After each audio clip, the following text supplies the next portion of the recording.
Boa noite, pessoal! Estamos de volta com mais um Papo Kasher, Lechaim Lechaim, Rabino Dani Ashkenazi. E hoje nós estamos usando o Estúdio 2 do PSR Cowork, Avenida Angélica 321, 11º andar. Sim, estamos usando o Estúdio 2. Estúdio 1 teve um problema técnico e agora estamos usando o Estúdio 2 aqui, que infelizmente não temos como passar as imagens do nosso Papo Kasher.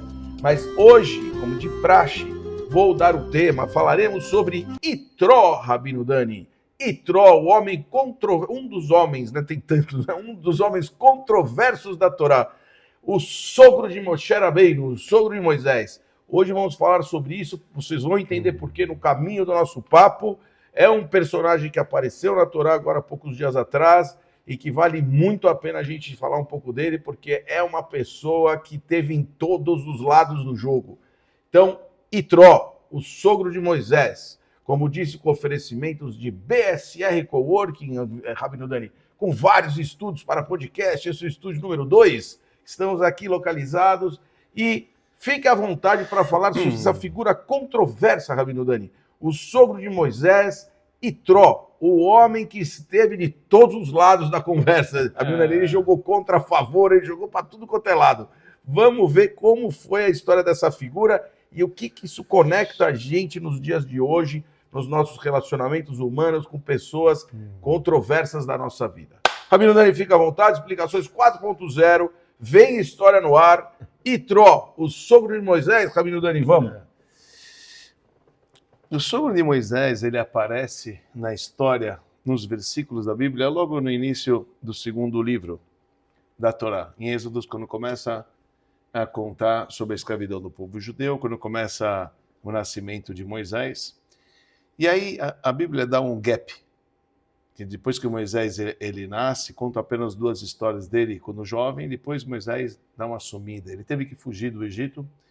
Depois do episódio ocorrido que ele acabou matando um egípcio que estava batendo em um irmão judeu, e no dia seguinte ele encontra dois judeus brigando. Na verdade, um levantou a mão sobre o outro, ele falou: falou para o perverso que você está batendo no seu irmão.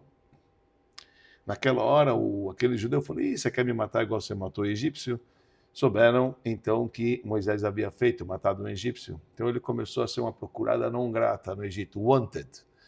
Moisés começou a ser procurado Pela polícia. E ele teve que fugir. E a jornada de Moisés é muito longa. Há quem diz que foram 40 anos, há quem diz que foram 60 anos, depende de quantos anos eles são, nas diversas opiniões que tem.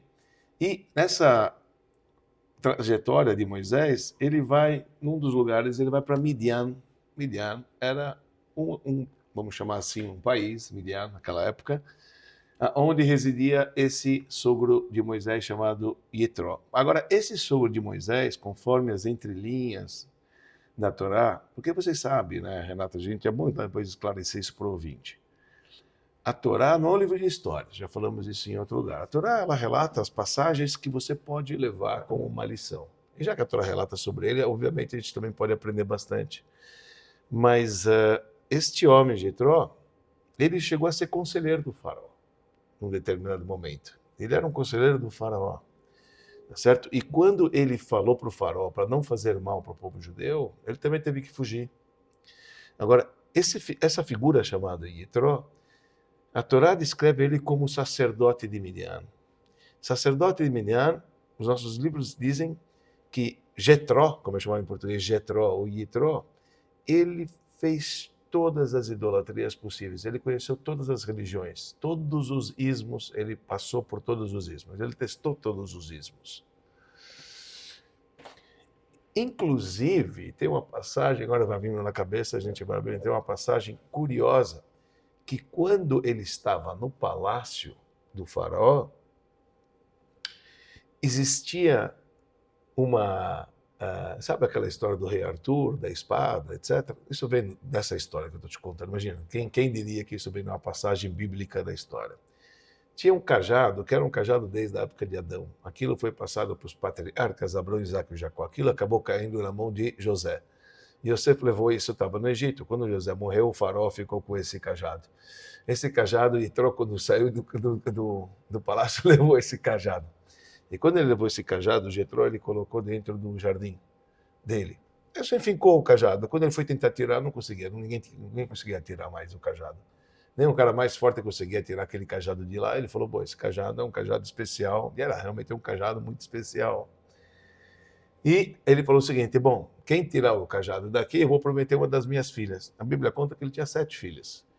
E quando Moisés chega nessa cidade onde ele morava, Midian, e encontra que as filhas dele vieram pegar água para o rebanho, toda aquela coisa toda, e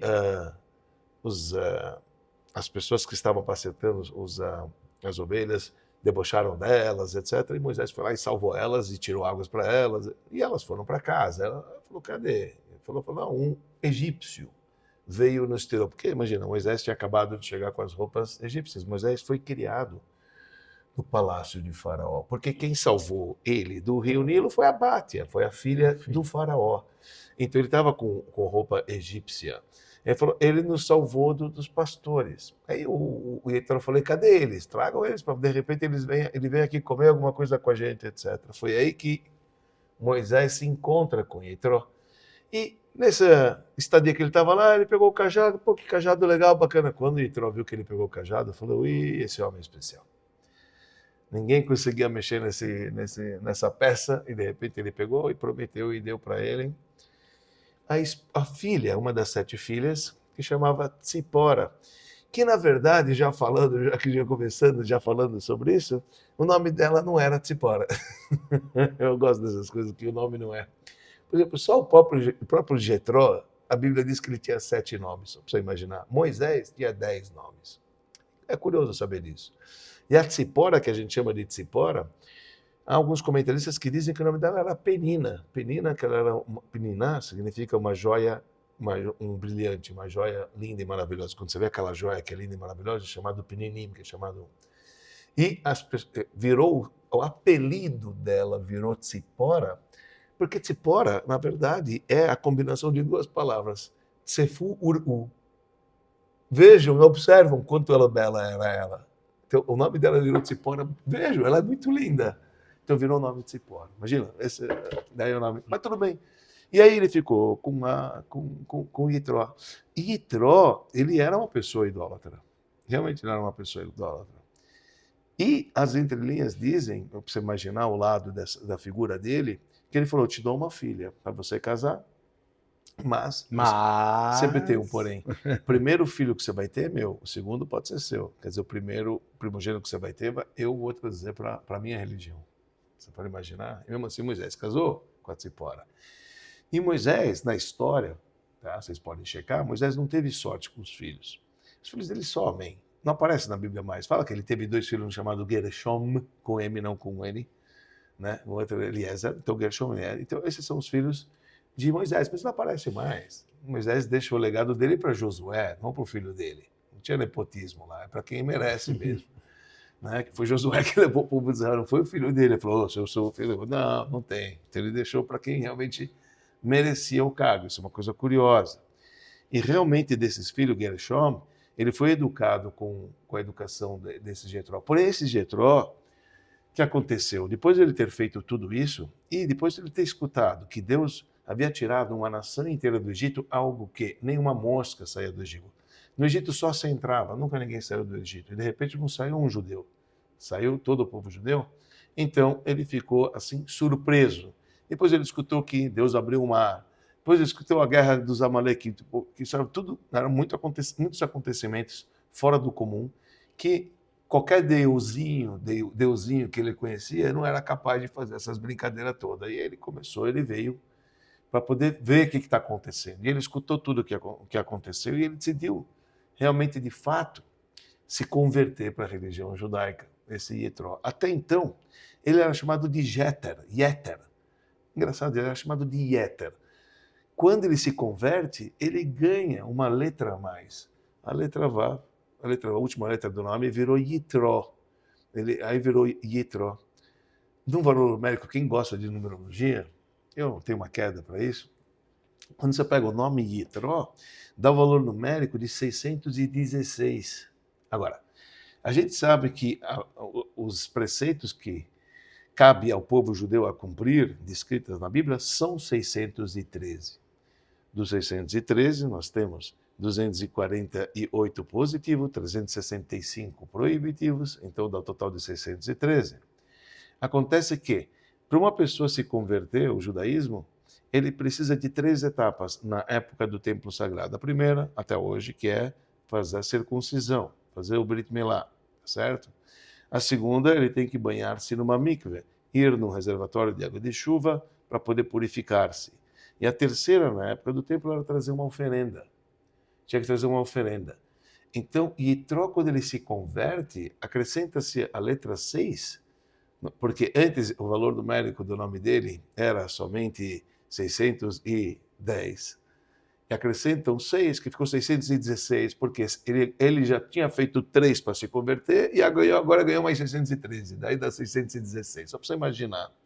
Não somente isso, que pela bravura dele, de ter sido o cara mais cobiçado, o cara mais respeitado, porque ele era chamado sacerdote, todo mundo conhecia, imagina, se até no faraó ele era respeitado, era um dos conselheiros do faraó, meu. E era um homem que conhecia muito mesmo, e de repente ele abandona os ismos para poder abraçar o judaísmo. Isso aqui ficou um negócio assim muito, ninguém podia acreditar. E quando ele chega para Moisés, ele traz a Tzipora, que é a esposa de Moisés, com os 2 filhos. Porque quando Moisés sai, depois de ter casado com a Tzipora e com os 2 filhos, ele sai da terra de Midian. E quando ele está apacentando o rebanho, aí ele vê aquela sarça ardente. E Deus fala para ele, vai para o Egito. Então, quando ele decide ir para o Egito, ele está indo com a esposa e com 2 filhos. Acontece que ele encontra Arão. Arão fala, o que você está fazendo? O que a tua mulher e teus 2 filhos estão fazendo aqui? Ele falou, não, estou indo para o Egito. Ele falou, já não basta os judeus que a gente quer tirar, você não está levando mais? Deixa elas voltarem e ficarem com seu pai, com seu sogro. E assim foi. Então Moisés acabou indo sozinho, não levou a mulher e a esposa para o Egito nos anos da praga, porque foi a praga praticamente, foram 10 pragas e levava 1 mês cada praga. Então praticamente naquele ano que Moisés ele chegou para poder ensinar os egípcios, enfim, a bater nos egípcios a mando de Deus com as 10 pragas e retirar o povo de Israel, ela não estava. Mas depois que eles atravessaram o mar, etc., aí quem chega? Yitro, depois da Torá, vem a porção de Yitro, ele chega com a esposa e com os 2 filhos dele. Assim. E quando ele chega, a Bíblia fala até o seguinte, ele fica com medo, ele fala o seguinte, Moisés, se você quiser sair por mim, eu lhe agradeço. Se não por mim, saia pelo menos pelos seus filhos e pela sua esposa. Se você tem raiva de mim, tipo, você me conheceu como idólatra e de repente eu estou querendo vir te abraçar aqui, etc. Então, que Moisés saiu ao encontro dele. E quando Moisés saiu ao encontro dele, todo mundo foi. Imaginou de Moisés, vai, todo mundo vai.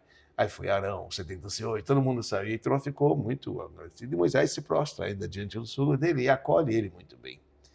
E realmente ele assumiu o judaísmo. Não somente que ele assumiu o judaísmo, e aí estamos pós a outorga da Torá, pós o pronunciamento dos 10 mandamentos, estamos praticamente pós o dia de Yom Kippur, o dia do perdão, etc. Bom, eles receberam as segundas tábuas, receberam tudo, agora é para valer, tem que começar a cumprir os mandamentos.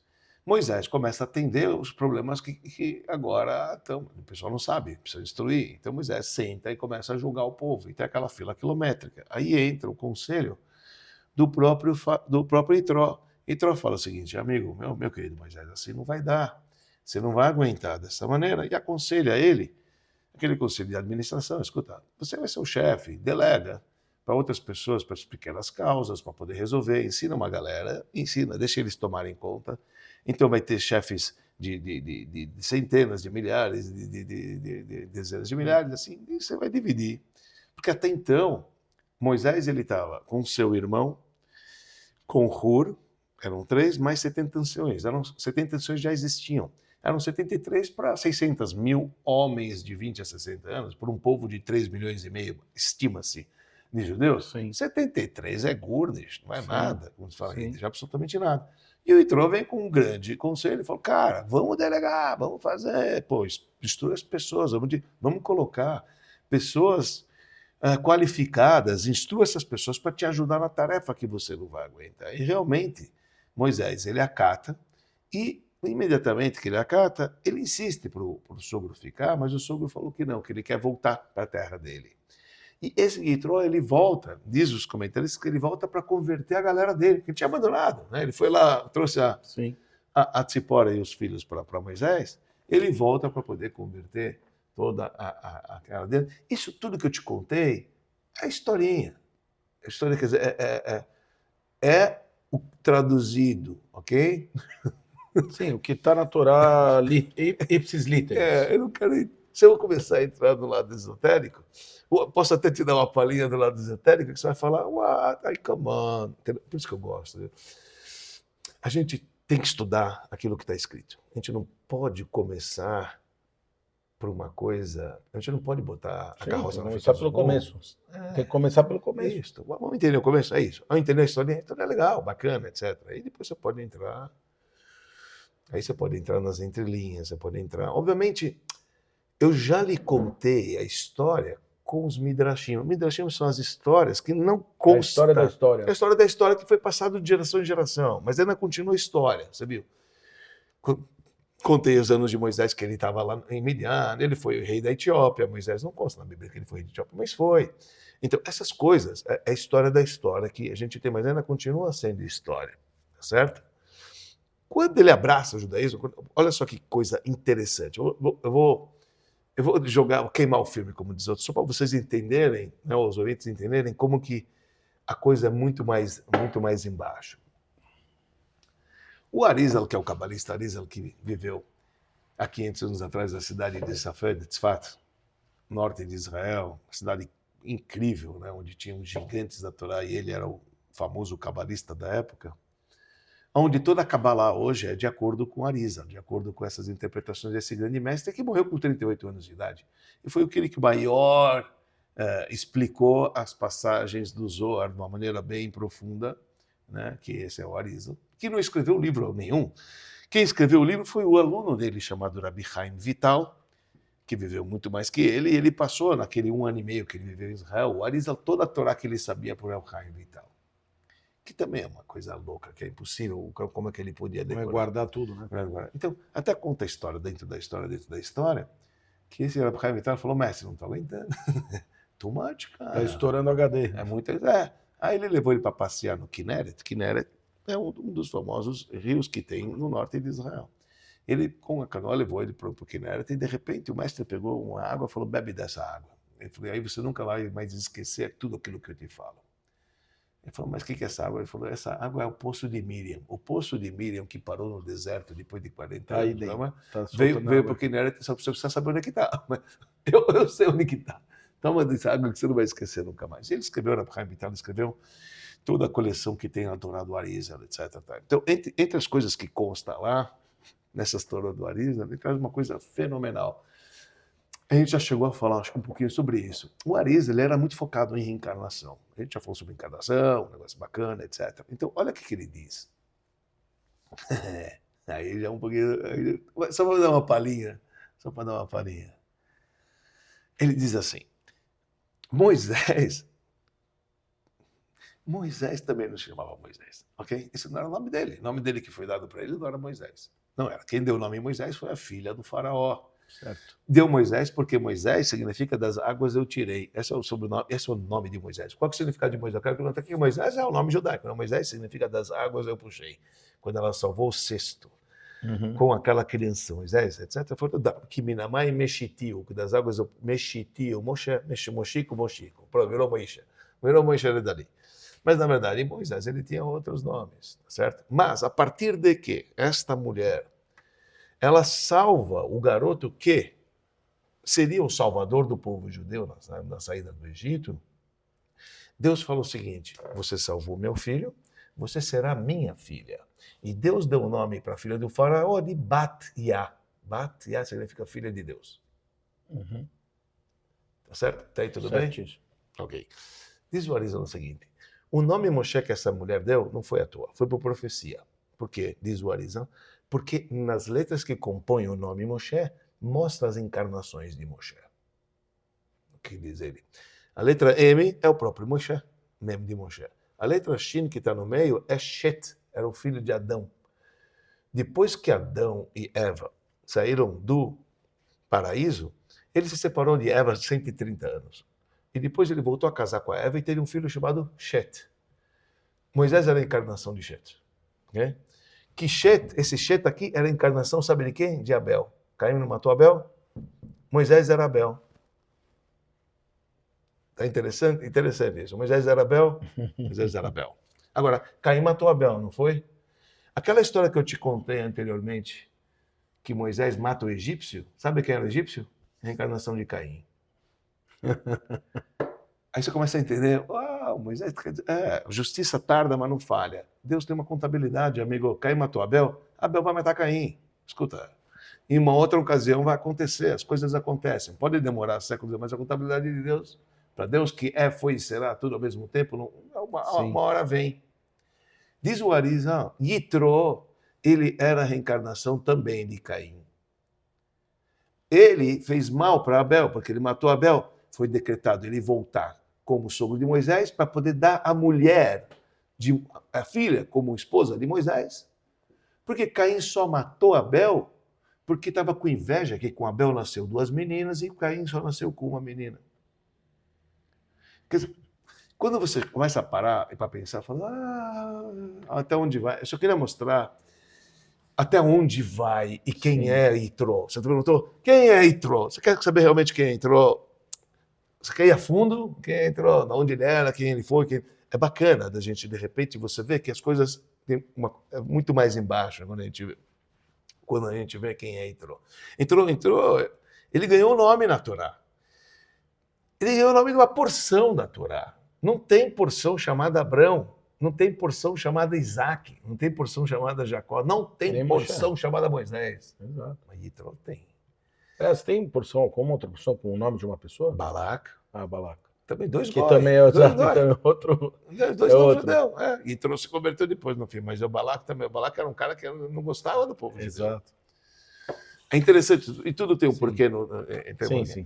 Eu também tenho Noah. Noah também tem o nome da Torá, e Noah também, ele era antes do primeiro judeu. O primeiro judeu é Abrão. Abrão estava 10 gerações depois de Noah.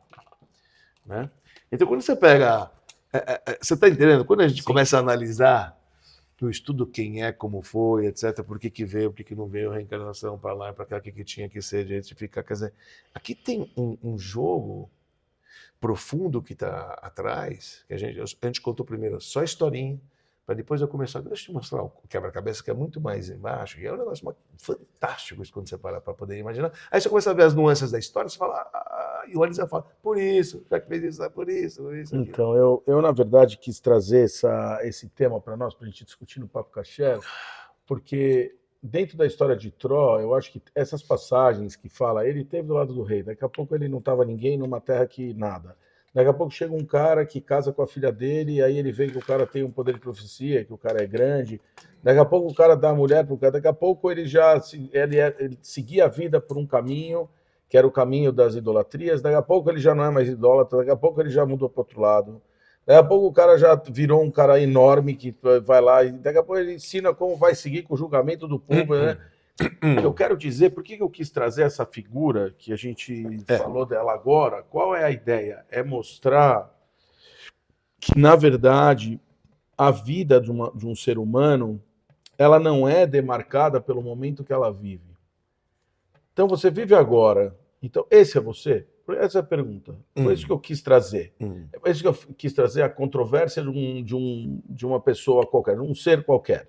Mas a gente agora está falando de um cara que está na Torá, que até ganhou o nome na Torá, que é verdade, né? Eu nem tinha pensado nisso. Olha o tamanho... E não é uma porção qualquer, é a porção dos 10 mandamentos. Olha isso. Na porção dele tem os 10 mandamentos. Então, assim, o que eu quis trazer é que dentro de uma pessoa que de repente era conselheiro do faraó, que de repente ele foi embora, idólatra. Que é idólatra, de repente ele está numa cidade que agora já não é ninguém, de repente o cara que vai ser um dos maiores... figuras espirituais do planeta, e aí o cara chega do lado dele, que ele vai ser sogro do cara, daqui a pouco esse cara vai receber a Torá, e quando ele receber a Torá, ele vai falar, cara, mas pera um pouquinho, calma, o sistema não é esse, ele arruma um sistema de julgamento universal, que aliás, vale a pena falar, uma coisa, Dani, muito legal, Esse sistema que Tro criou para o julgamento das pessoas é exatamente o que se vive hoje em dia as 3 instâncias de justiça. Que você vai no tribunal, depois vai no Supremo e depois vai lá no STJ. Lá. Você vai no primeira instância, segunda instância, terceira instância. Foi isso que ele inventou. Ali na hora ele falou, cara, não, faz aqui assim que você faz. Juiz de 1000, juiz de 100, juiz de 10. Quer dizer, você coloca lá os juizados que vão fazer a pirâmide de julgamento como é feito hoje. Sim. No nosso sistema jurídico brasileiro e se bobear universal. Então, assim, por que eu quis trazer esse cara? Porque muitas das vezes na vida você vai se pôr num lugar que você acha que aquele é o final, é o caminho final. Só que você, na verdade, no fim da história, pode estar sendo chamado de corrente, mas de justo. Você é o cara, pô, você é o juiz, é o cara, meu. Lá no fim você é o cara. Você muda da água pro vinho. Exato, você muda da água. Você é um cara que de repente é idólatra, daqui a pouco você já não é idólatra, você já foi para uma crença única, forte, que... E gera um sistema que reina até hoje. Estamos falando de 3.300 inventa uma situação, 40 anos inventa um sistema que vai reinar no universo como sistema de julgamento universal. Então, a pergunta que eu quis trazer esse cara, esse controverso e é que muitas das vezes, e a maior parte das vezes na vida, a gente tem uma visão muito fechada de quem a gente quer. A gente subestima o nosso potencial. Sim. A gente acaba não entendendo qual é a figura, porque Deus não deixa a gente ver esse caminho do futuro, e a gente se põe num lugar como se a gente fosse uma coisa pequena na história. Você se põe pequeno, você se põe pequeno, mas às vezes você é um gigante. Então, por isso que eu quis trazer. Agora, podemos continuar nosso papo nele? Porque foi isso que me trouxe, assim, esse cara que me parece uma figura como nós, que você tem seus momentos na vida que você tá por cima, por baixo, pelo lado, tal, mas que de repente, o cara, no final da vida dele, o cara era o Cohen, foi chamado de Cohen, o cara foi chamado de justo, o cara, como? Como aquele cara, Dá para mudar da água para o vinho. Da água para o vinho. Você pode alterar, mesmo que você foi o chefe dos chefes lá e de repente você pode ser o sogro do líder máximo, né? Na geração, inclusive, dar esses conselhos. Eu queria me parar nessa ideia que você falou, eu acho que sobre isso que você falou, tem uma frase que o Talmud ele diz o seguinte: todo mundo tem o dever de dizer, Bishvilini Ba'olam, o mundo foi criado para mim. Quer dizer o seguinte, o que o Talmud quer dizer com essa frase? O Talmud quer dizer que cada um precisa olhar a si próprio, que ele tem um papel fundamental da criação do mundo. Ele não é uma pessoa, quer dizer, isso cada um tem que olhar, que se ele está aqui nesse mundo, ele pode agregar, e se ele tem a capacidade de agregar muito para o mundo inteiro. Quer dizer, tipo, o mundo foi criado por mim. Eu estou aqui nesse mundo, o que eu posso ser para este mundo, nenhum outro foi, e porque senão, por que você foi criado? Senão você não teria sido criado. Então, o Talmud diz essa expressão. Todo mundo deve dizer que por mim foi criado o mundo. É arrogante essa frase, mas é fantástica essa frase. Quando você entende que você tem um papel aqui. Não se esquiva, não fala, não sou nada. Isso aqui não é, isso é falsa humildade. Isso não é correto. E tem uma coisa, Dani, tem uma coisa que a gente tem falado ultimamente, porque a gente está fazendo, enfim, a gente tem falado ultimamente que quando você faz uma atividade, seja qualquer atividade que você faça, seja o papo kasher, seja qualquer coisa que você vai fazer na vida, você não precisa ter um impacto universal. Não precisa. Se eu conseguir ajudar só você, eu ajudei um ser humano. Outro dia eu fiz uma pergunta, acho que foi até para a Carol que eu fiz essa pergunta. Falei, se você conseguir salvar... Tem um cara se afogando, beleza? Tem um cara se afogando, o cara tá se afogando. Você conseguiu tirar o cara da água. Um cara. É um. Não tem 100 lá, só tem um. Mas você falou, tirou o cara da água, o cara não morreu. Qual vai ser a sensação que você tem, Dani? Sabe o que o Talmud fala sobre esta cena? Quem salva uma pessoa, salvam o mundo inteiro. É isso. É mesmo. Está escrito quem salva uma pessoa, mas você não salva o mundo inteiro. Porque você não salvou ele, você salvou ele, as descendências deles, os descendentes dos descendentes. Tem alguns filmes, já fizeram alguns filmes sobre esse tema que eu vou te falar agora, sobre essa situação que eu vou te falar agora. Inclusive um dos filmes é brasileiro e é bem legal, eu não lembro o nome, mas é bem legal. Conta a história de uma mulher que ela era jovem, ela saiu tal, e ela tinha 2 carinhas que ela gostava. Mas no final da história, ela meio que saiu com um, meio que saiu com outro, mas casou com um. E mostra a história da vida dela, desse cara, casou, teve família, a vida dela seguiu. Quando chega no fim do filme, que parece que o filme acabou, ela fala assim, mas e se eu tivesse casado com o outro? Aí volta a história. Aí volta a história toda, Como ela casa com o outro. Sim. Ela casa com o outro. E como que seria a história? E aí mostra a história do outro lado. Ou seja, quando você salva uma pessoa, a cadeia de coisas que essa pessoa vai influenciar na vida dela, porque às vezes ela vai contar uma coisa com uma pessoa que vai salvar a vida de alguém com aquilo que ela contou. Então, de fato, quando você tem esse poder e esse entendimento que você colocou, sim, que você é um ser único aqui, que você tem uma missão, que você muda tudo, você muda, é igual esse filme, sim, das duas histórias, uma com você e uma sem você. Sim, sim. Meu, isso é gigantesco, Dani. É isso que você falou. Você pode sair de ser um sacerdote de outros ismos para se tornar um intitulado da porção dos 10 mandamentos. Título. Você. Isso. Isso aqui é vamos só botar em proporção. A porção dos 10 mandamentos é só a porção que determina toda a existência do povo judeu. Só isso, mais nada. É só esse pouquinho. Não, da humanidade. Da humanidade. Isso, pronto, humanidade. Ainda mais. Da humanidade. Exato. O primeiro 10 mandamentos é para... E aonde está o nome do cara? Tá na porção, você trouxe isso hoje, tá? Eu nunca nem tinha pensado isso. Mas quer dizer, do cara que era o idólatra, do cara que era o sacerdote dos idólatras, que aqui a gente não está posicionando as pessoas por religião, por nada. Quer dizer, o que a gente está falando olha o movimento da vida de um ser humano, sim, que ele não está enxergando de forma nenhuma, porque a gente não foi dotado desta sabedoria. Sim. A gente não tem esta capacidade de enxergar aonde a nossa vida vai chegar. Sim. Não temos. Sim. A Shem não deu isso pra gente, Deus não deu isso pra gente. Mas você não pode subestimar. Exato. Você não pode achar que você é pequeno. Exato. Não pode olhar assim dessa maneira. Mas eu estou falando alguma besteira? Não, você não está falando nenhuma besteira. Aqui tem um paradoxo aqui. Não confundem, entendeu? Isso, se você realmente é grande, como cada um é grande, porque nós somos cada um. O mundo foi criado para mim ou para você, que é para cada um de nós. Isso é uma pura verdade que a gente falou agora. Em contrapartida, obviamente que existe o conceito da humildade, mas não uma humildade ao ponto de você perder a sua entidade.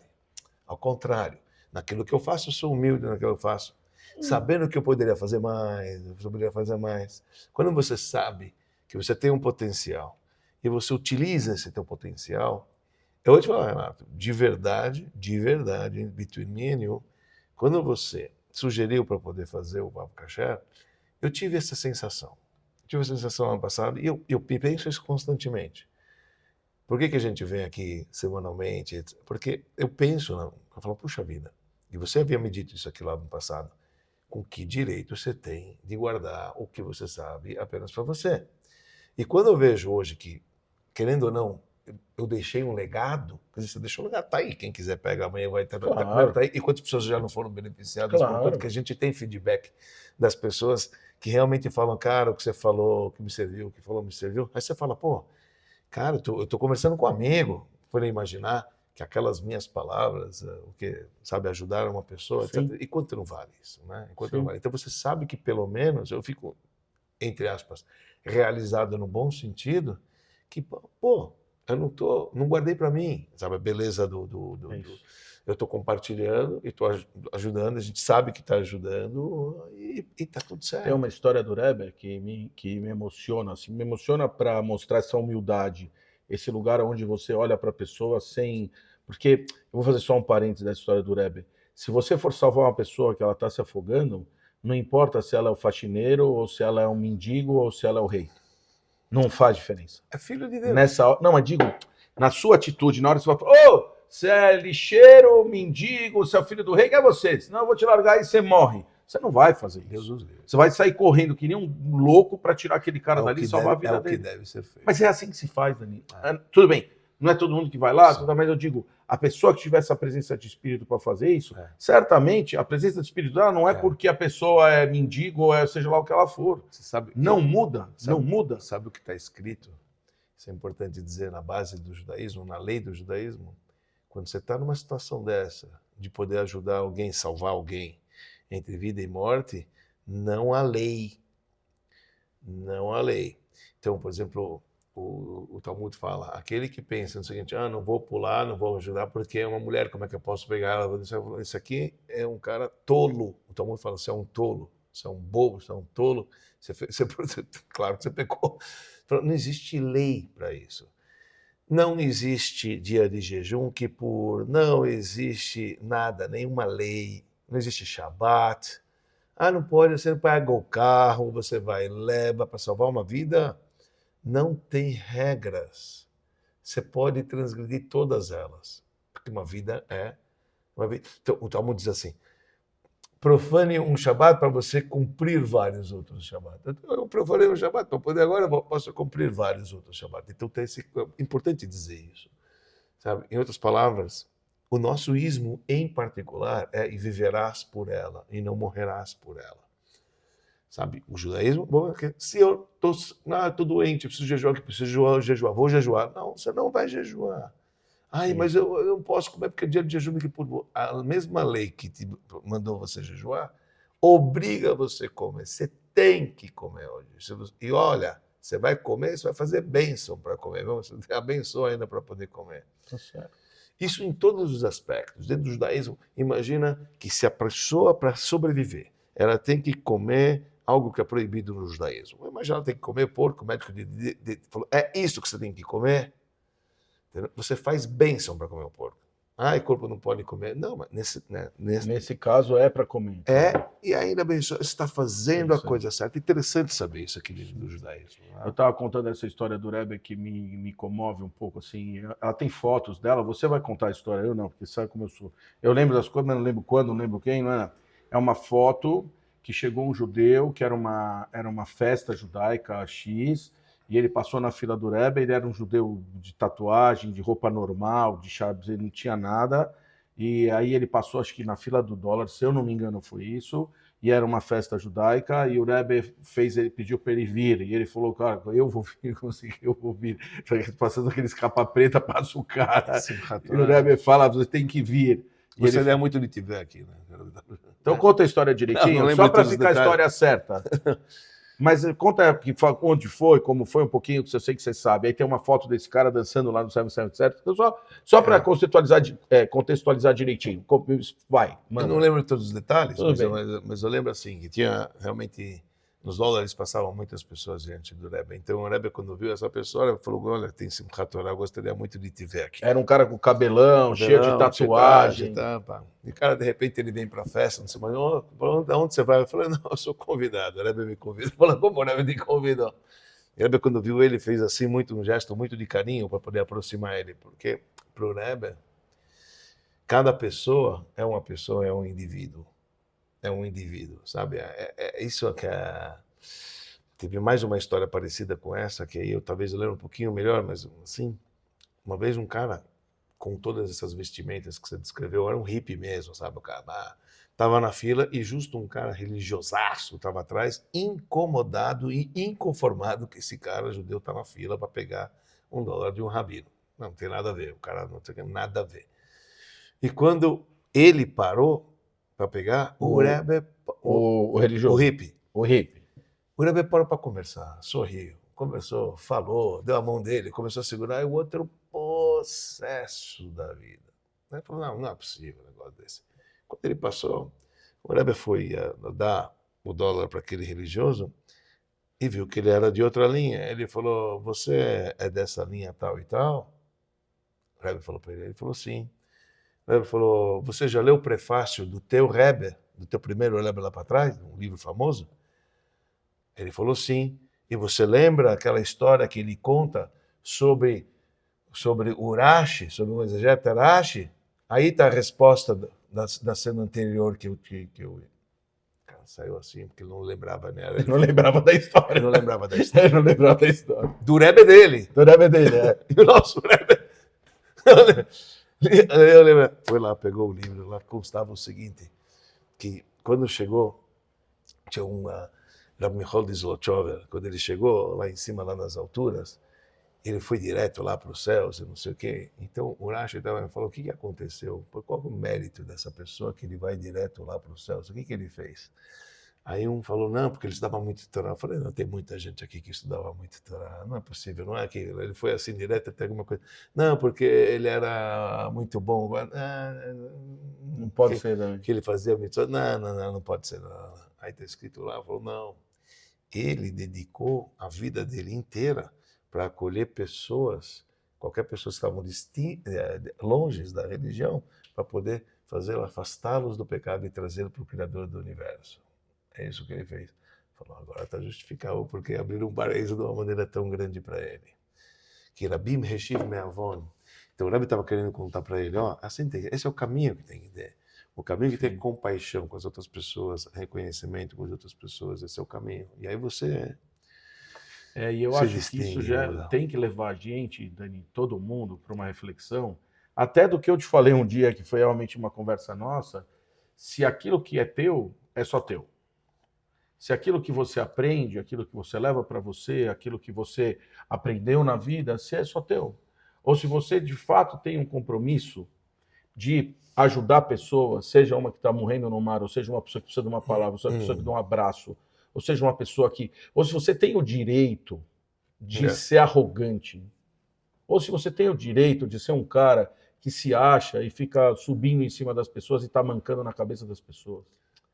Eu acho que essa é a reflexão que para mim veio dessa pessoa controversa aqui, porque você não pode se dar o direito, porque você não sabe quem é você, e porque, na verdade, tudo que você tem não é teu. Então, por que você está se dando tanto valor, tanto cavalo, né? Dizer, eu sou o cara.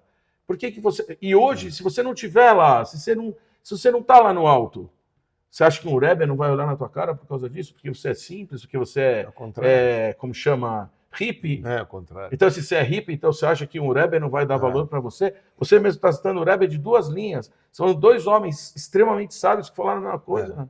Que Rashi, imagina, Rashi é o maior comentarista da Torá de todos os tempos. Nunca ninguém soube tanta Torá como esse homem. Cara, o cara falou, ele fala que você tem que olhar para um judeu simples. Porque... Não, a gente não? A gente pode olhar para o outro com o olhar de cima, tipo, longe de mim, e pisotear as pessoas, e pisar na cabeça das pessoas. Não, Dani, a gente não tem esse direito. Então, acho que essa história que me trouxe hoje com o Itró, que ficou na minha cabeça com esse cara controverso, que foi, que voltou, que mudou, que tirou, tal, é para a gente fazer uma autoanálise. E saber que todo mundo tem chances. Você tem uma chance na vida. Você passou um período que você é idólatra, mas você pode ser um monoteísta, cara, bonito e tranquilo da vida, e tá tudo certo. E sabe, tá tudo certo. Teve uma história, eu não sei, eu vou compartilhar, porque eu nunca compartilhei essa história aqui, mas eu vou compartilhar com todo o respeito da vida.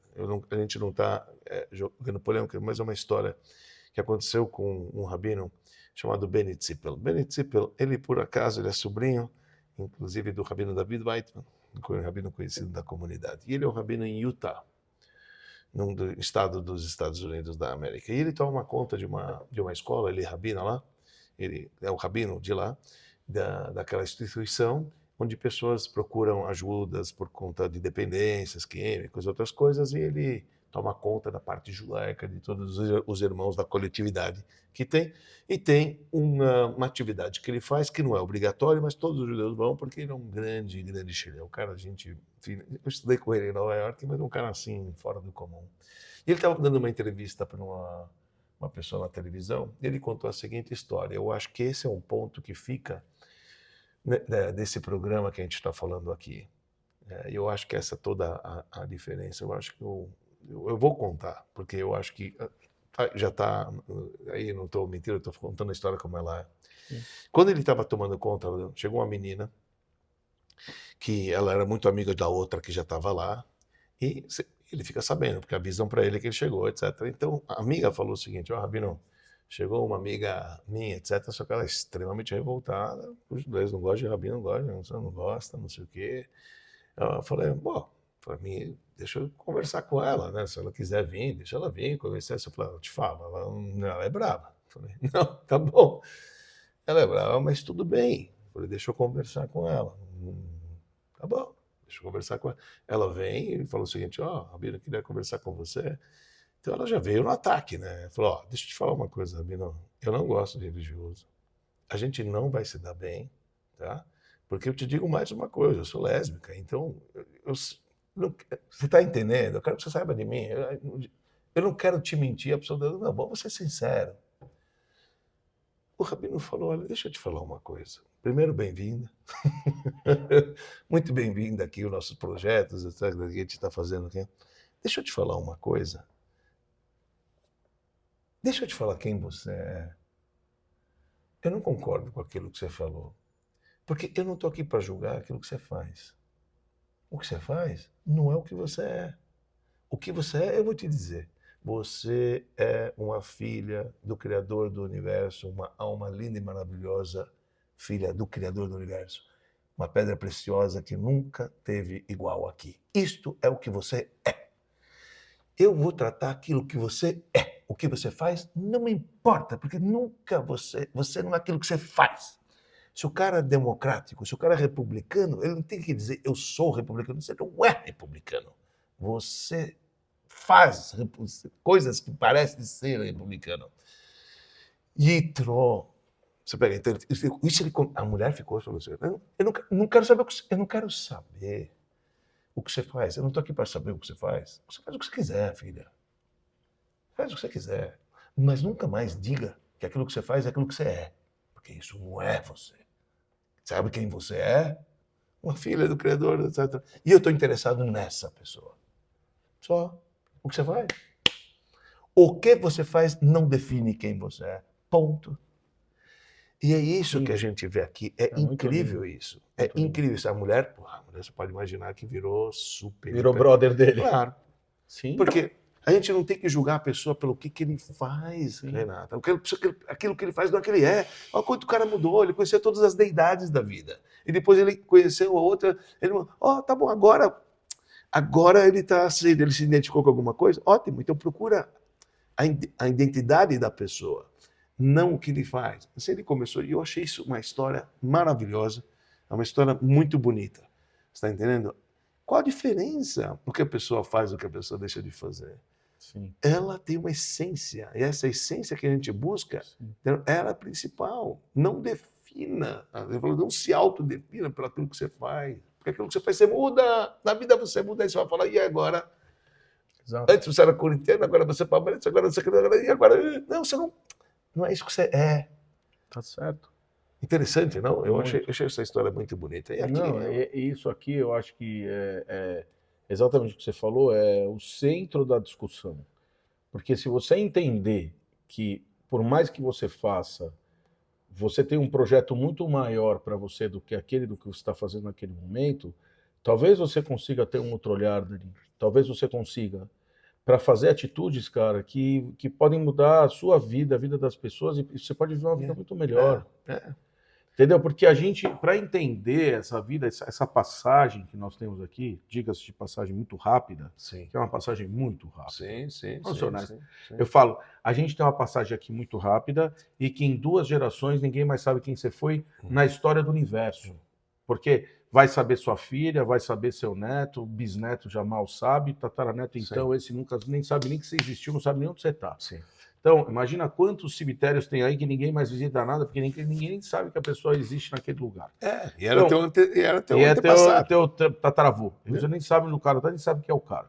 Então, assim, se é tão rápido, e se a passagem pode ser tão expressiva, e se você tem um projeto que é desenhado para você estar aqui, cuidado. Cuida disso com carinho. Cuida com carinho, usa com carinho. Usa com carinho. Usa com moderação, usa com carinho, entendeu? Porque a verdade é que, em vez de você ser um cara que se julga, ou se quer, ou se diminui, ou é um cara que não se dá valor. Gente, não é isso de jeito nenhum. Você tem pessoas em volta de você que certamente são impactadas diretamente por você. E precisam de você. Sabe o que eu vou te dizer? No caso de Yitro, que a gente estava falando, eu acho que é uma coisa também, eu acho que é fenomenal, importante aqui a gente dizer, para falar, mas ele foi tudo aqui que ele falou. Deixa eu te falar uma coisa. O local onde uma pessoa que volta para o judaísmo, que já desfrutou de muita coisa que não é de acordo com o judaísmo, onde ele pode alcançar, nem o cara mais justo, o filho de mais justos, pode alcançar. Os sábios falam, um lugar onde o Baal Tshuva alcança, nem mesmo o Tzadik Gamur pode alcançar. Se a pessoa ela faz uma autoanálise, mas eu fui indo, amigo, você agora escolhendo um caminho, e todo mundo está vendo, você é um exemplo para todo mundo, que todo mundo vê, ele procurou outros lugares, ele tem propriedade para te dizer, amigos, aqui não. Coisa que você não tem nem noção, você nunca degustou, você nunca sabe o que é. Então, às vezes, o fato de que em vida você passa momentos de dificuldades que nenhum outro passou, isso é uma grande lição que você pode ser uma grande luz para muitas pessoas e falar com tanta propriedade, vai por mim, não faz isso, eu já passei por isso. Quanto não vale isso? Dani, eu vou te falar, quando a tua vida tem algum propósito verdadeiro, a vida fica muito mais legal. Quando você tem um propósito verdadeiro na vida, não um propósito de ganhar dinheiro, vou ficar rico, pode ganhar dinheiro, pode ficar rico, não é isso. Mas quando você tem um propósito real na vida, à toa que as pessoas saem de madrugada para servir sopão. O cara não sai porque, não, cara, porque é um prazer você ver que você está alimentando pessoas que não têm comida para comer. Então, quando você tem um propósito real, que você faz as coisas com um propósito real de ajudar alguém de alguma forma, com o quê? Você ajuda com religião, o outro ajuda com dinheiro, o outro ajuda com amor, o outro ajuda com carinho, o outro ajuda com uma palavra, o outro com um abraço, o outro com um beijo. Não importa. Se você pode ajudar a si mesmo, Dani. Tem uma coisa que eu tenho, que eu ganhei, e é uma luta, hein? É uma luta interna monstro. Uma vez eu ouvi uma história que um cara estava rezando na sinagoga cantando que nem passarinho.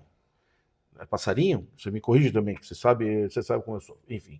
A história, o cara estava cantando que nem passarinho. E todo mundo foi reclamar pro rabino. Pô, o cara vai ficar ali que nem passarinho? Que nem uma galinha, cocoricó. Uma galinha. Então ele fazia que nem uma galinha. E o cara falou, o cara fica imitando galinha ali, você não vai deixar, rabino? Vai lá. Ele falou, se você soubesse a reza dele onde está chegando, você ficaria quieto e iria rezar do lado dele.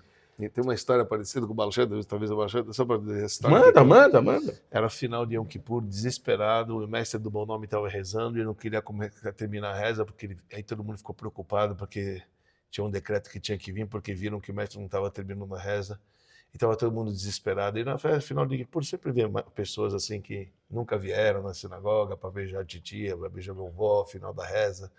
E veio esse camponês, que não sabia nunca rezar nem nada. E ele viu a aflição de todo mundo chorando, porque o mestre não está terminando, que a situação está complicada. Aí ele falou, cara, eu não sei outra coisa, eu sou da granja, cara, não sei falar, quer saber? Eu vou chamar a Deus. E começou a cocoricó, na sinagoga. Começava a fazer. Quando ele começou a fazer cocoricó, o mestre terminou a reza, acabou, etc. Acabou a reza tranquilo, etc. Blá, blá, blá. Aí quando terminou a reza, ele falou o seguinte, olha, aqueles que pediram silêncio para aquela pessoa saibam, o cocoricó dele foi lá para cima e virou todo o decreto que eu estava tentando com as minhas orações, foi o cocoricó dele. Era essa história. Etc. Era essa história. Sinceridade, Rahamon Ali Babai. Deus, ele quer o coração. Agora eu vou te falar essa discussão interna que eu tenho comigo. Hoje, quando eu entro numa sinagoga, eu vejo um Hazan rezando feio, rezando de um jeito que eu falo, oh meu Deus do céu, cara, pelo amor de Deus, eu vou ter que ficar ouvindo. Eu falo, não, meu. Lembra do cara, eu falava do passarinho, agora eu vou falar do cocoricó. Meu, por quê? Porque a gente não sabe nada. E a gente julga que sabe. Sim. Então você olha o cara rezando lá, que uma melodia que você não está gostando, e você, em vez de aproveitar talvez aquilo, você poderia estar aproveitando aquilo. Sim. Talvez ele realmente consegue chegar num lugar que você não consegue. É difícil. Talvez ele esteja trazendo uma coisa que você não tem. E como você reclama, Dani? Como a gente reclama? Por que você reclama? Então, assim, de novo, eu quis trazer essa figura. Tudo tem dois... sim. Claro, estamos falando... É difícil saber também quando é o quê.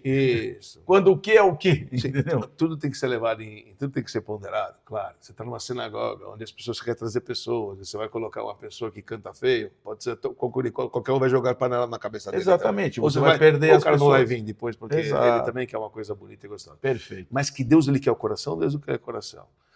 Então, tem uma passagem que diz o seguinte, Hazan, cita-se nos livros, Hazan é as iniciais da frase Hazanim, Zainen Naronim, em Yiddish fala, Hazanim são bobos, tolos. Por quê? Dizem os sábios, o portão, a gente precisa gravar um dia só sobre música, o portão da música está do lado do portão da tshuva, quando você canta, você poderia fazer tchuvá e a hora que você perde, você só quer mostrar a tua voz. Você é tolo. O cara que pensa que só quer mostrar a voz, ele perde a chance de poder fazer o arrependimento de verdade. Interessante isso, não? Mas isso acontece muito, porque quando você fica focado, ou como, por exemplo, uma vez, um cara foi falar para o Rabino depois das festas, e ele estava meio rouco. Ele falou: o que foi? Você está rouco? Eu falei: por que você está rouco? Eu falei: não, porque eu estava rezei no Shoshana Kippur, fui rezar. Ele falou: se você rezasse para Deus, você não ia ficar rouco. Agora você reza para o público, vai fazer o quê? É forte a expressão. Reza, Deus ele quer o coração. Por isso, a gente não pode subestimar a verdade. Uma pessoa que ela está rezando da maneira que ela está rezando, com o cucuricó da vida, aquilo pode chegar lá nas alturas e todas as barreiras. Essa é a pura verdade. Bom, Rabino Dani, você sabe que o tempo aqui, meu amigo, o tempo urge aqui o negócio é muito rápido, as coisas passam e os assuntos se desenvolvem, mas de verdade eu acho que a gente trouxe hoje um ponto de novo de discussão, que é um ponto lindo, que a gente tem que dar o melhor da gente, a gente tem que acreditar no nosso potencial, você tem que estender a mão, você tem que ser um pouco humilde, você tem que ser uma pessoa que não se julga tanto, não joga esse julgamento na tua cabeça como se tudo fosse definitivo, como o momento é agora. Não, tem uma coisa tão linda que roda em torno de tudo isso, de repente você é a alma que veio daqui, que veio de lá, que mudou. Talvez tem histórias que você vai contar ainda, que você nem vai acreditar que você vai contar. Então, assim, eu acho que a gente tem que saber que esse foi o motivo de trazer o Itró hoje. Que tem a capacidade de virar ainda um jogo, né? De repente você vai ser um grande justo, enfim, não se prenda nisso, não se prenda. Seja uma pessoa que aceita que a vida, ela tem as suas nuances, seus momentos, e tá tudo certo. Ajude o próximo, estica a mão, ajuda quem vem do teu lado, o simples e o rico e o elaborado. Cara, porque na verdade todo mundo está aqui por uma missão única e essa missão única é só sua. O que você vai fazer, ninguém vai fazer por você. Tá certo? Salvar o mundo é salvar uma pessoa, porque a pessoa é o mundo. Falei besteira? Não falei. Não falei nenhuma besteira hoje? Não. Me livrei.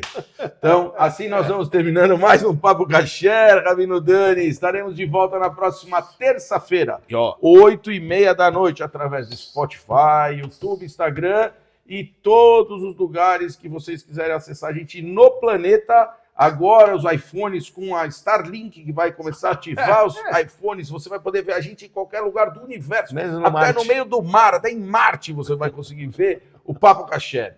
Indiquem para amigos e inimigos e, por favor, não esqueçam que nós temos que agradecer muito a BSR Coworking. Estamos aqui no Estúdio 2 do BSR Coworking para fazer o nosso capítulo de hoje do Papo Kasher. Agradecemos a sua presença e a sua audiência. Estaremos de volta, se Deus quiser. Lechaim, lechaim. Lechaim, lechaim.